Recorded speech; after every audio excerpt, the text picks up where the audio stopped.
Hey again, nice to see you. I've collected all of your comments, and some of these answers are actually pretty long, so I'm just going to skip the intro and just get straight into it. First up, how did you and your raid mates first meet? Oh man, the first comment on my video, and it's a pretty good one. Alright, so to start, I entered Savage Raiding to begin with because of the 4-man mount available from E4S. I came into Shadowbringers around 5.1, so I was already doing Savage once the tier was unlocked.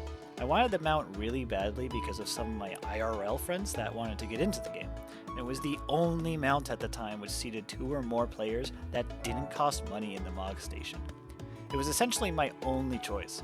So I cracked down and learned E1S, and once I got a clear out of that, moved on to E4S. E4S was a serious step up, and it took a lot of learning for me to do that properly.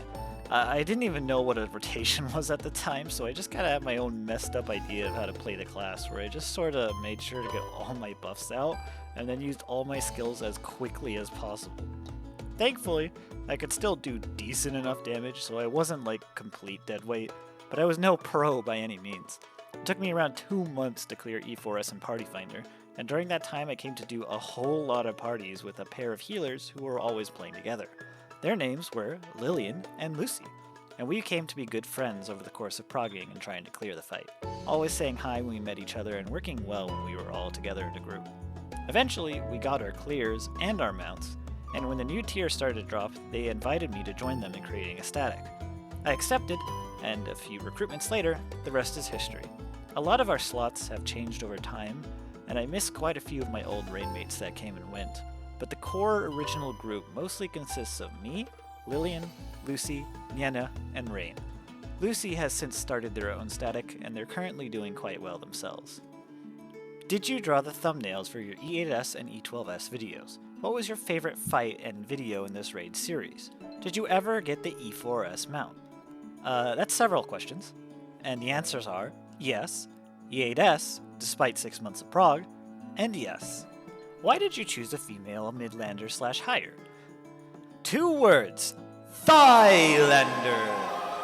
Okay, jokes aside, there is actually a story to this. Final Fantasy XIV is not my first MMO.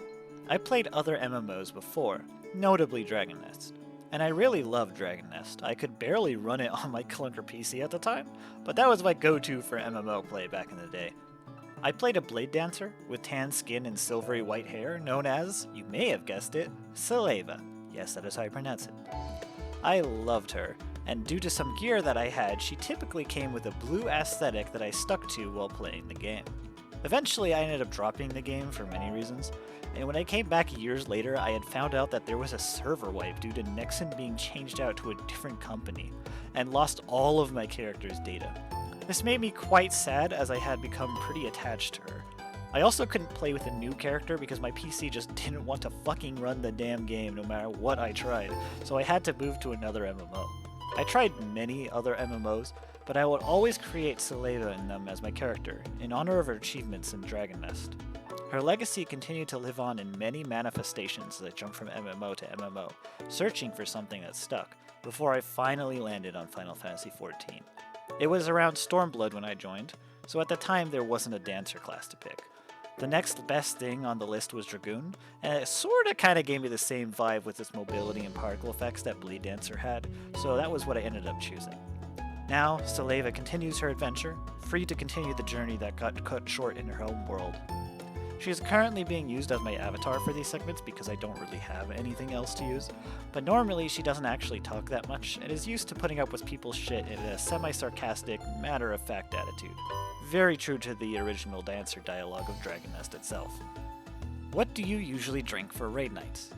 Dr. Pepper, because I have a problem. How do you feel about the current state of Dragoon and Savage content in general? And do you still plan to main Dragoon and Endwalker? Dragoon feels really good right now because it is mostly Unga Bunga tier, and I don't really have to turn on my brain to do decent DPS. The rotation is clean and smooth, excluding AoE and Disembowel, and I plan on maining it in Endwalker as well, since those changes are getting fixed. How do you get your hotbar like that, and how do you view your cooldowns? That's the neat thing. You don't. Okay, so my hotbar setup is extremely cursed, and I would not recommend it on anybody, but if you must know, here's how it works. I use buttons 1 through 5 as my main action buttons, and put lesser used abilities on 6 and 7. I have 5 bars reserved for combat, and cycle through them using hotbar swapping, a mechanic a lot of people overlook in the options menu.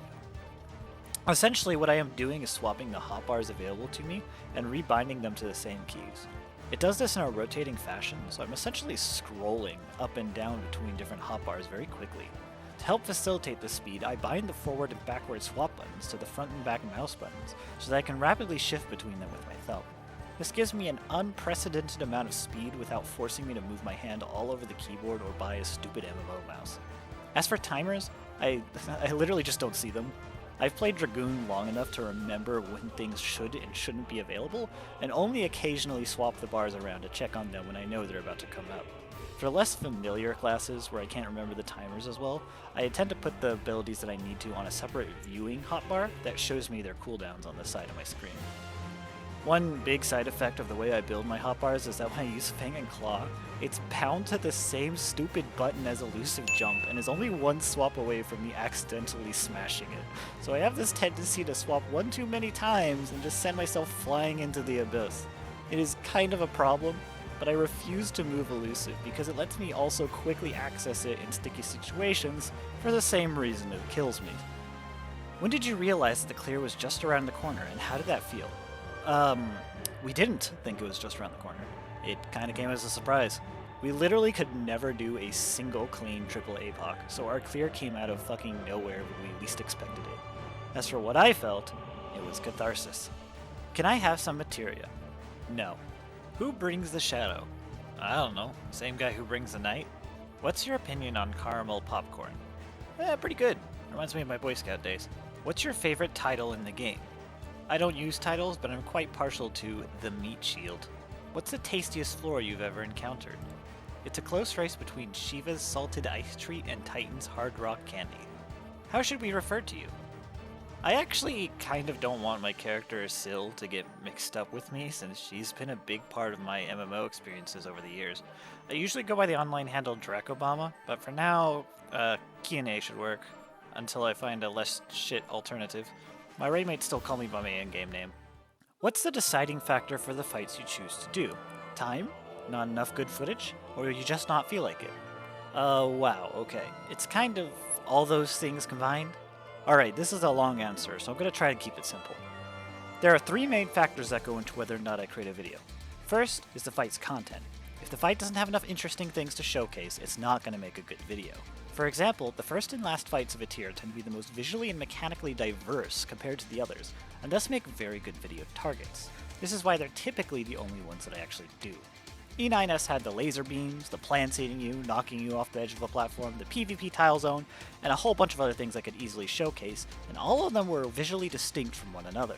Compare this to, say, E11S, which is a horrible video target. Everything in Anamorphosis looks like all the same. They are all different iterations of the same mechanic, while in unique combinations or forms, but they still visually appear the same and typically end up with just a flat, basic character death due to some random explosion or something. Litany is especially bad with this, as it's almost always some variation of died to a shadowy blade or died to shadow particles. The second factor is music. You need a good music track to make a good music-aligned video.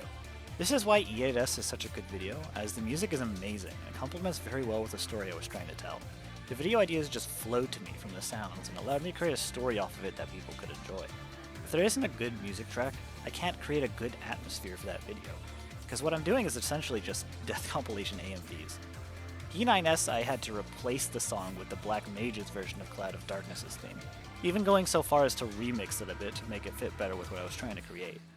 As much as I liked E11S as a fight, the music for it was super anticlimactic, and I didn't have anything to replace it with, which just led even further into it not being a good target for a video. The final factor to consider is inspiration. I need to have actual ideas to back up whatever I want to make. This primarily comes from my feelings and experiences over the course of progging a fight, as well as whatever fun tools the fight gives me to play around with and sort of look at. Every video I create is a crystallization of my experiences within that content, and my thoughts on all the different mechanics within it. I think that is a big part of what makes them resonate so well with others. When a fight doesn't have enough to give me, or when the prog for it goes too quickly or gets too repetitive, looking at you, Conflag Strike, that it becomes impossible for me to create something I can be proud of. As for time, well, it can be a factor, as I am both perpetually lazy and at the same time overbook myself for stuff every single week. These videos take a lot of time to edit. E12S took around 40 hours or some change, which is equivalent to an entire work week that I had to do in my spare time.